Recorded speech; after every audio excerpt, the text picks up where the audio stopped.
Когда огромная касатка выбросилась на берег на новозеландском пляже, десятки людей окружили это существо. То, что произошло дальше, лишило всех находившихся на пляже дара речи, поскольку они стали свидетелями того, чего никто из них не ожидал увидеть в своей жизни.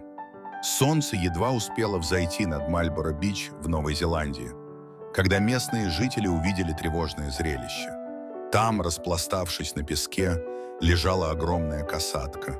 Ее черно-белое тело блестело в лучах утреннего солнца. Серьезность ситуации стала очевидна сразу. Теперь эта касатка была беспомощна на суше. Слухи быстро распространились по небольшому прибрежному сообществу, и люди поняли, что нужно действовать быстро. По мере того, как раздавались крики о помощи, на пляже собиралось все больше зевак. На их лицах читалась смесь беспокойства и недоверия. Интересно, что это был не первый случай наблюдения касаток за последние дни. Буквально вчера любители пляжного отдыха были в восторге, увидев стаю касаток, охотящихся недалеко от берега. Это были не маленькие животные. Каждая касатка была длиной со школьный автобус. Группа двигалась слаженно, как хорошо обученная команда пловцов. Некоторые ныряли глубоко, в то время как другие держались у поверхности. Вероятно, они охотились за рыбой, подплывая к берегу. Люди останавливались, чтобы понаблюдать за ними. Дети показывали на воду, когда касатки демонстрировали свои навыки плавания. Касатки оставались у берега несколько часов, а когда солнце село, они уплыли обратно на более глубокую воду. Посетители пляжа разошлись по домам, думая, что увидели нечто особенное. Никто не мог предположить, что на следующий день одна из этих касаток будет бороться за выживание на пляже. Местное сообщество быстро привязалось к выброшенной на берег касатке и назвало ее Люси. Это было не просто морское животное. Касатки – одни из самых умных животных на Земле. Их мозг большой и сложный, как у дельфинов и шимпанзе. Они могут решать задачи и запоминать информацию на долгие годы. Касатки – такие хорошие охотники, что ученые называют их морскими волками. Они работают группами, чтобы добывать пищу, и делятся своими приемами с более молодыми собратьями по стаям. Известно, что они создают волны, которые сбивают тюленей с ледяных потоков, и даже специально выбрасываются на берег, чтобы поймать добычу, но только в тех местах, где, как они знают, можно соскользнуть обратно на глубину. Так как же такое умное животное оказалось на мели? Ответ, вероятно, кроется в сложных прибрежных водах. Когда касатки охотятся, они полностью сосредотачиваются на своей добыче. Люси, возможно, погналась за рыбой на мелководье, не осознавая, как быстро понижается уровень воды. Изменяющиеся приливы могли заманить ее в ловушку, вытолкнув дальше на берег. Даже обладая всем своим интеллектом, касатки не могут читать графики приливов и отливов или предсказать, как смещаются песчаные отмели под воздействием волн. Однако вопрос «как» был более актуальным, чем «что сейчас?». Можно ли спасти Люси? Это огромное животное было создано для плавания в глубоких океанских водах, и оно застряло на суше, в океане. Касатки – одни из самых сильных животных на Земле. Они могут плавать быстрее олимпийских чемпионов и нырять глубже подводных лодок. Но Люси не могла использовать ни одну из этих способностей на пляже. С наступлением утра положение касатки ухудшалось. Солнце поднялось выше, освещая кожу кита. У касаток темная кожа, которая быстро впитывает тепло. В океане это не проблема, потому что вода сохраняет их прохладными. Но на пляже это означало, что касаткам становилось все жарче. На пляж приходило все больше и больше людей. Каждый пришедший задавал один и тот же вопрос: чем мы можем помочь? Люди знали, что им нужно действовать быстро. Они разработали план, как сохранить касатке жизнь, пока не придумают, как вернуть ее обратно в океан. Некоторые люди побежали к своим домам и вернулись с ведрами. Они наполнили эти ведра морской водой и вылили ее на тело касатки. Тело. Это помогло по двум причинам. Кожа касатки оставалась влажной и прохладной, что напоминало ей о том, что она находится в океане. Другие люди принесли большие простыни и полотенца.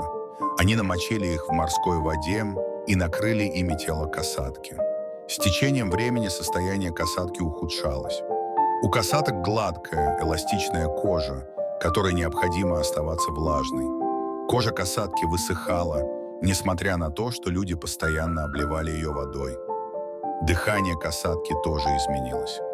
Сначала она дышала ровно, но со временем ее вдохи стали более частыми и поверхностными. Казалось, что ей приходится прилагать больше усилий, чтобы набрать воздуха. Изменились и ее глаза.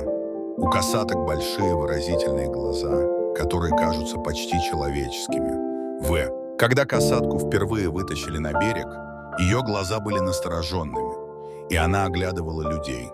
Но теперь они стали выглядеть тусклыми и рассеянными.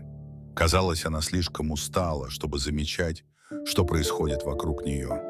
Видя, что касатки становятся все хуже, все стали работать еще усерднее. Те, кто пришел на пляж просто понаблюдать, теперь присоединились к ним, чтобы помочь. Некоторые схватили ведра и присоединились к очереди людей, приносящих воду из океана.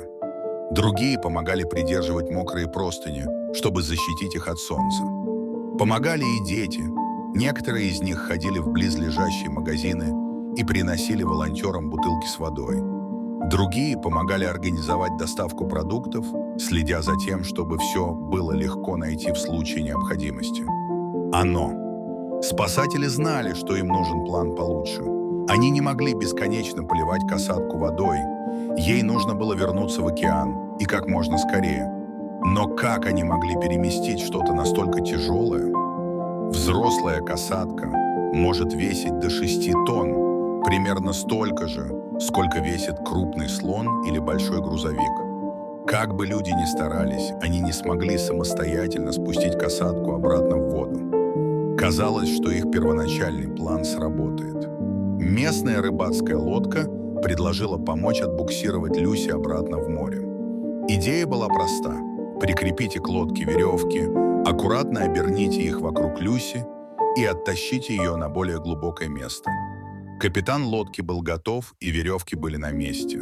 Однако у природы были другие планы, когда они попытались осуществить этот план. В тот день море не было спокойным. Волны продолжали разбиваться о берег, отбрасывая лодку назад каждый раз, когда она пыталась подойти достаточно близко. Капитан катера попробовал 3 разных подхода, но волны каждый раз вынуждали его отступать. Если бы лодка подошла слишком близко к берегу, она также могла бы застрять на песке, что привело бы к 2 проблемам вместо одной.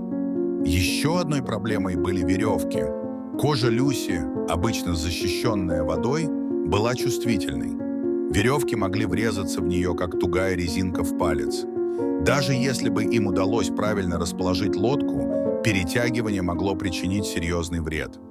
Никто не хотел идти на такой риск.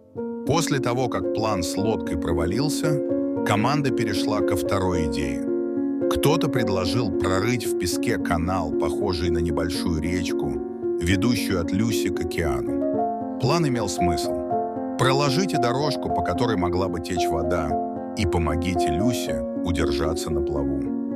20 человек схватили лопаты и начали копать, но песок не поддавался. Как только они начали копать, стенки канала обрушились, засыпав его обратно. Это было похоже на попытку вырыть яму на пляже. У воды. Песок продолжал сползать обратно в яму. Они пытались расширить канал, но происходило то же самое. Даже на тех участках, где им удавалось сохранить канал открытым, они сталкивались с более серьезной проблемой. Поток воды был недостаточно сильным, чтобы помочь Люси выбраться. Обе попытки спасения потерпели неудачу, но эти неудачи научили команду кое-чему важному. Они не могли бороться с природой. Им нужно было работать с ней. Осознание этого заставило команду разработать окончательный план – дождаться прилива. Это было наиболее разумно. Вода помогла бы поднять вес Люси, когда прилив начнется естественным образом. А пока они могли бы поддерживать ее кожу влажной и прохладной. Как только вода стала достаточно глубокой, Люси смогла использовать свои силы, чтобы плыть. Этот план был более безопасным и работал на благо природы, а не против нее. Однако время поджимало. Чем дольше Люси оставалась на суше, тем опаснее это становилось для нее. Но возникло еще одно серьезное беспокойство. Касатки живут семьями, называемыми стаями, и никогда не покидают друг друга. Стаи – это как очень дружная семья, которая остается вместе на всю жизнь. Мама, папа, братья, сестры и даже бабушки с дедушками – все они вместе плавают, охотятся и защищают друг друга. У них даже есть свои особые звуки, с помощью которых они разговаривают друг с другом, словно на своем тайном языке. Семья Люси, вероятно, плавала где-то поблизости на более глубокой воде, ожидая и зовя ее. Касатки очень расстраиваются, когда не могут побыть со своей стаей. Спасатели видели, как волновалась Люси. Иногда она издавала звуки, вероятно, пытаясь перезвонить своей семье. Вот почему все работали так быстро. Они знали, что Люси нужно как можно скорее вернуться в свою капсулу. Некоторые эксперты спасательной команды также знали, что если они смогут вернуть Люси на глубину, ее капсула поможет ей. Известно, что касатки поддерживают больных или травмированных членов семьи, подплывая к ним поближе, и даже выталкивая их на поверхность, чтобы они могли подышать, если им нужна помощь. Но сначала они должны были забрать Люси с пляжа. Если их план не сработает, Люси, возможно, никогда больше не увидит свою семью. Однако по мере того, как тянулись часы, стало ясно, что Кит сдалась. Когда она попыталась прийти в себя, ее движения стали более частыми.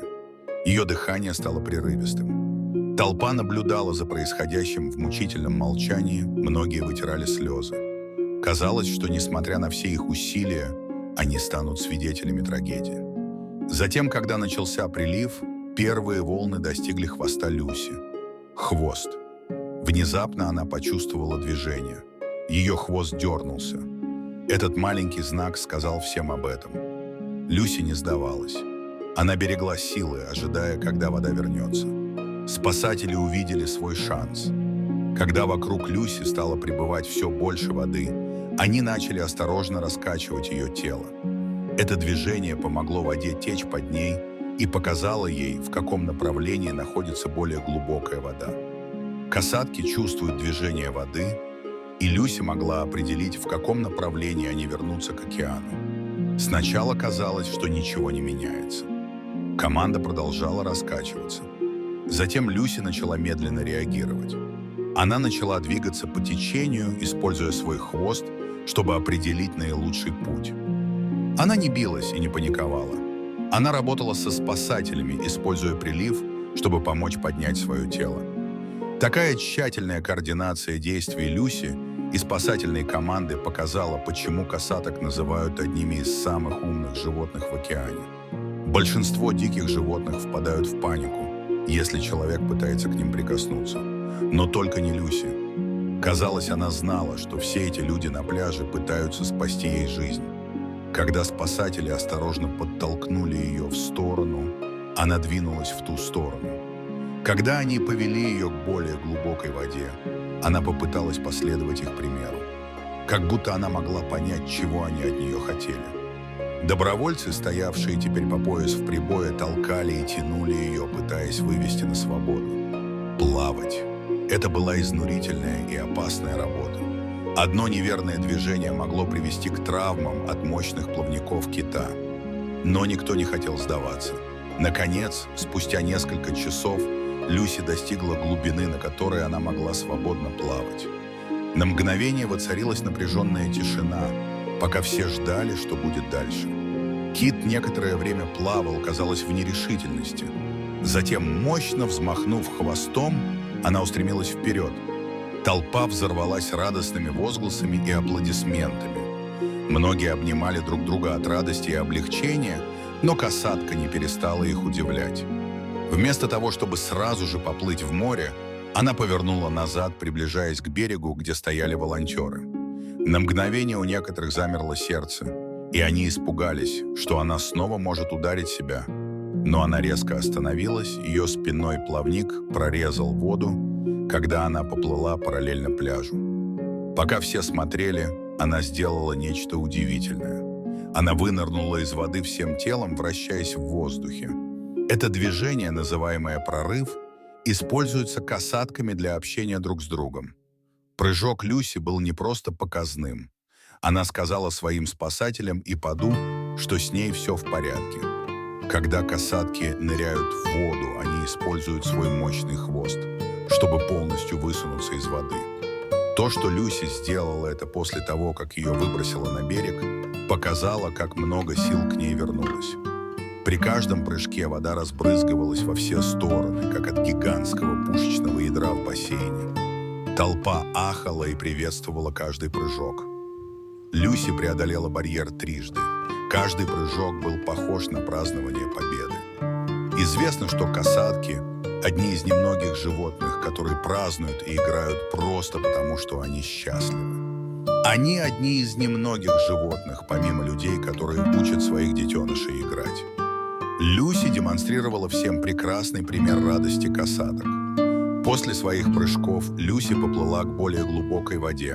Ее движение показало всем, что это было не просто везение. Она точно знала, куда направляется. У касаток есть внутренний компас, который помогает им ориентироваться в океане. Они могут запоминать маршруты и местоположения на долгие годы, передавая эти знания своей стае. Когда Люси проплыла дальше, люди смогли увидеть, как ее высокий спинной плавник рассекает воду. Спинной плавник может быть высотой со взрослого человека, и у каждой касатки он немного отличается, как отпечаток пальца. Толпа наблюдала за ней до тех пор, пока она не скрылась из виду, зная, что она возвращается к своей семье. Когда адреналин от спасения схлынул, до них начала доходить реальность того, чего они достигли. Незнакомые люди обнимались, смеялись и плакали. Вместе. Они объединились в сообщество и спасли жизнь, несмотря на невероятные трудности. В последующие дни история спасения касаток распространилась далеко за пределы побережья Мальборо-Бич. Это стало главной темой национальных, а затем и международных новостей. Морские биологи, изучавшие инцидент, были поражены очевидным пониманием и сотрудничеством кита во время спасательной операции. История этой касатки от ужасной ситуации на новозеландском пляже до триумфального возвращения в океан свидетельствует о том, какие необычные вещи могут произойти, когда люди объединяются, чтобы помочь нуждающемуся животному. Это напоминание о том, что иногда самые невероятные моменты в жизни – это те, которых мы никогда не ожидали. Что вы думаете об этом удивительном спасении? Вы когда-нибудь были свидетелем спасения животных или участвовали в нем? Ты? Поделитесь своими мыслями и впечатлениями в комментариях ниже. Не забудьте поставить лайк на это видео, включить уведомления и подписаться на наш канал, чтобы не пропустить еще больше невероятных историй о животных.